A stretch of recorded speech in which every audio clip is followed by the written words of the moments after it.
All right, what's up everybody? Landan with LMR.com. We have Lee's newly acquired S550 here in the shop. At the time of this video, he's had it a few weeks. Already has a pretty good list of parts going on. Hasn't really decided on wheels and tires just yet, so that's why those are not on the car, because of the kind of first modifications that we do around here. Wheels and tires are usually always at the top of the list. But the modifications that we're going to talk about today will be related to handling. The parts that we're going to be using will be the Roush MagneRide lowering springs, Roush 3-way adjustable front and rear sway bar, as well as Roush's MagneRide calibration that complements their particular lowering springs. So just real quick, taking a look at the parts. The lowering springs, Roush estimates about a 30mm drop front and rear. That's always going to slightly vary just because of variances from car to car. We did take a few before and after measurements of Lee's car, and we'll take a look at those here in just a second. But front springs are not size specific, the rear springs are.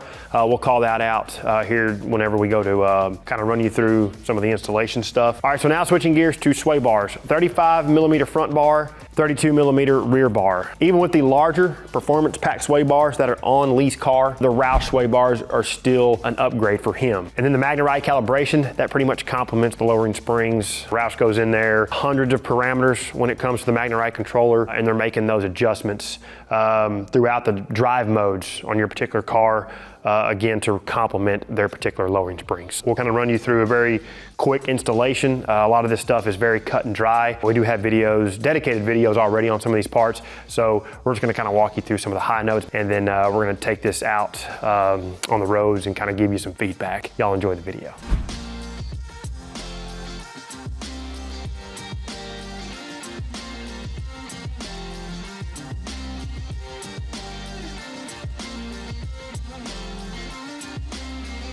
All right, so now let's feed this puppy out of the way, and we're good.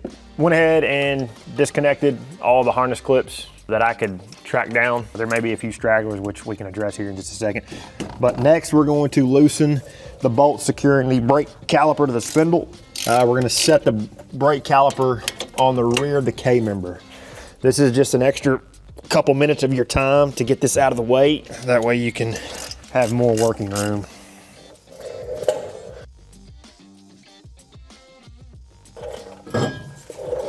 Make sure you unbolt the ride height sensor from the lower arm. It's a 13mm nut. That way, whenever the suspension goes full droop, you won't mess up your ride height sensor. Okay, so to remove the factory spring without a spring compressor, you want to support the lower control arm here, spindle with a jack. You want to have your strut to spindle bolts still intact, still in place. We'll remove those here in just a second. And then up top, this is what we're going to remove. You don't have to remove the upper strut mount nuts if you don't want to. What we need to remove in order to drop the strut out is the strut shaft retaining nut. Those are 21mm. If you want to leave a few threads engaged and then lower your jack a touch, you can. You just want to proceed with caution. Anytime you're dealing with spring under load, you want to proceed with caution. And we've already maxed the strut out. So we're gonna go ahead and back the nut all the way off. So now we're just going to lower our jack. It's gonna sound gnarly, and that's it. Okay. Make sure you're free and clear of all your connections, which we double check that before I loosen this, and then you can just drop this assembly out. All right, so upper strut mount nuts will be next. Those are 15mm. Whenever you go to loosen and remove the last one, make sure you reach up underneath the fender and hold the upper strut mount. Okay, so on your factory assembly, you want to save this upper perch. This is your bearing assembly. You'll have to work it free of the boot, this accordion boot. It's got little teeth on it, and you just gotta separate them, set that aside, and then spring's been in here for a little bit, so it's gonna be seated on that lower isolator. So just work it up and off of the strut. And since Lee is doing the Dark Horse camber plates, we will transfer this to those plates. All right, so to get the front sway bar out, you've got the two mounts on the K-member, the one on the driver's side here. Pretty easy to get to. Maybe a little tricky, that kind of rearward bolts kind of right underneath the alternator housing. So that may put up a little bit of fight, but the one over here So you can kind of see it tucked off in there. It's underneath your fuse box.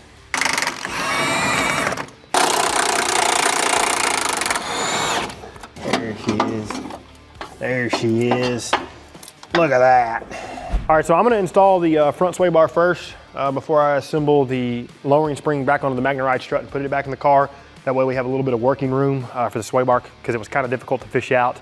So it's gonna be kind of difficult to fish back in. But front bar is pretty simple. You'll notice Roush has 3 holes. The rear sway bar is also the same, and we'll touch base on that whenever we get to the rear bar. But I believe the way Roush has these listed would be the furthest hole out is street, middle hole is sport, and then the innermost hole closest to the bar is track. Set this up however you want. It's all gonna depend on your driving habits. For Lee, we're gonna set him up with the middle hole for the front sway bar, and then we're also gonna set the rear sway bar up with the middle hole as well. Bushing grease, pretty simple. Crack open the little packet here, and you'll just wanna thin them out here on the inside of the bushing. Not too critical on the outside.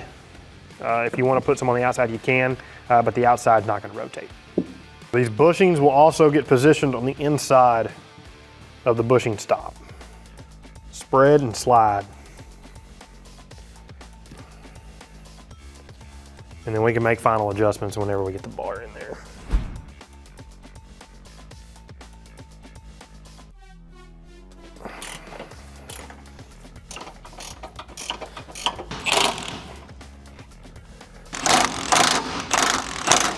All right, so you want to spend a little time on your shaft. Lee wants his shaft clean. Polished. Yep, y'all heard him in the background there.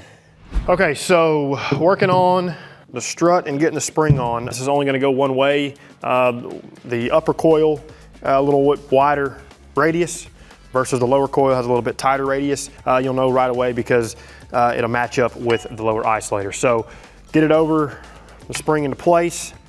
You want to make sure the pigtail is situated against the isolator.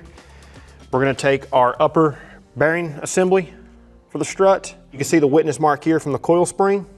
That's going to get situated right here with the upper pigtail. Okay, like so.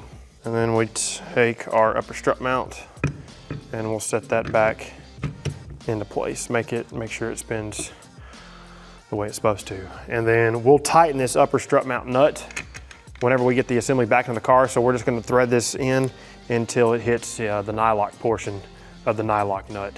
And then don't forget your little accordion boot dilly bobber here. You're just going to kind of feed it over the little teeth on that bearing assembly. And then if you need help, you can use like a flathead screwdriver or a push pin removal tool to help get it situated. On the Dark Horse camber plate, if you're using it, make note of the outboard side. So this arrow is going to be facing towards the fender or towards the wheel outside of the car. Oh, almost forgot. We almost made this Dark Horse camber plate not operational. We're going to remove our hold down bolts that locks the plate into position. If you're doing this with a Dark Horse camber plate, it's a 4mm Allen key. Now we're ready. Okay, I'm gonna hold it with one hand underneath, and then we'll get all 3 of the nuts started. Put an impact on it. You can run them down by hand. I always like to run them down by hand.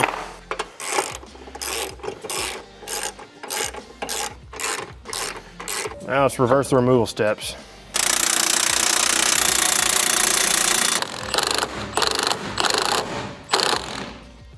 And here's the purpose of this Dark Horse camber plate. This is I'm calling the neutral setting. So probably just a little bit of negative camber. You're at the racetrack, you wanna go full negative, boom.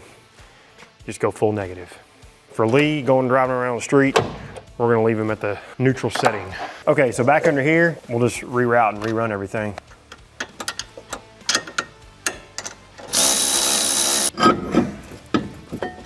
There we go.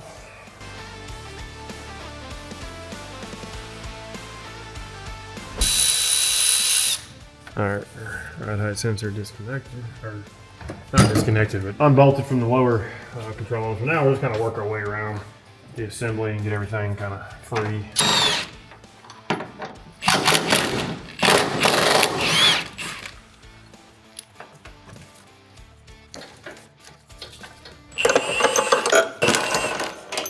Remember, spring is under tension. Proceed with caution.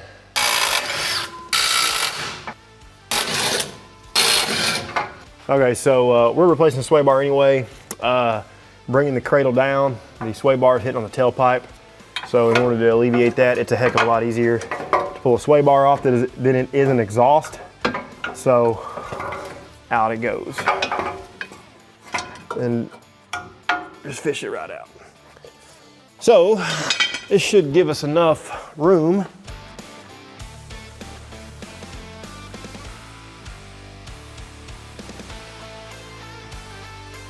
All right, so if you happen to move your lower isolator while you were doing some cleanup, you just want to make sure that it's situated in this lower perch correctly. If you look underneath the lower control arm, you kind of can see this little section here for the spring. You want your pigtail and isolator situated near.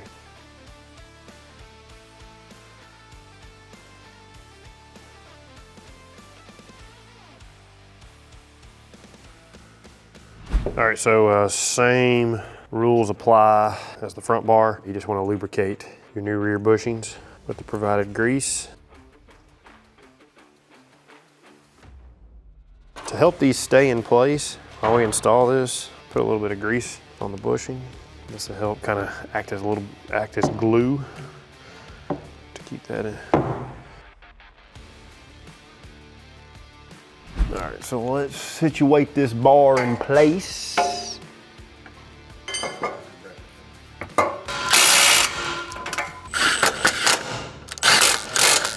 Sway bar bolts are tight. We'll go ahead and get the stud in the center hole. That's where Lee wanted it, on both sides. That way we're ready to put all this stuff back together. They gave us some hardware. We got to figure out where this goes. So we've got 2 brackets, 5 washers. All right, so we got the bracket situated pretty easy in how this works after we studied it a little bit. But your little kick out tab on the bracket, whichever position you have your end link in, that's either going to be, so if you have it in the track position, which is closest to the bar, your tab's gonna go in the center hole. The orientation that we have it, the tab is in the outermost hole, and then if you have your end link in the street position, which is the outermost hole furthest from the bar, then your tab will be situated here on the end of the ear. Pretty simple in how that works.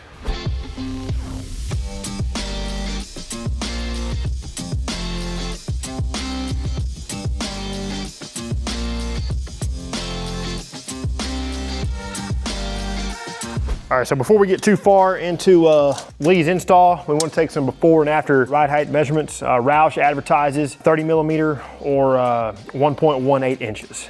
So we're gonna go from the center of the center cap, as close as we can, to the leading edge of the fender. And we're sitting at about 15 1/8. So 15 1/8 inch on the front. Let's go to the back.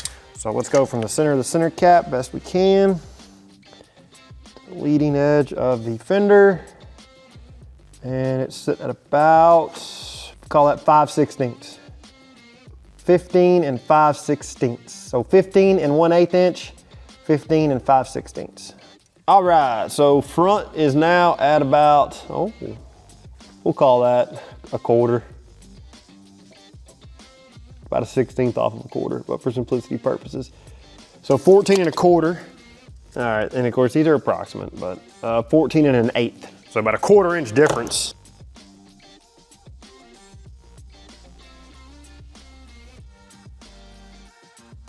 All right, so we're getting ready to flash the calibration for Lee's car. You will need a laptop. You'll have to download the Roush software. You'll also need a J2534 pass-through device. Once you have those 2, flashing the calibration is as simple as a few steps. Kind of follow those steps on your voucher card. Whenever you get to the spot of entering the voucher code, enter the voucher code, and then kind of follow those on-screen steps. All right, so I want to take a quick drive in Lee's car.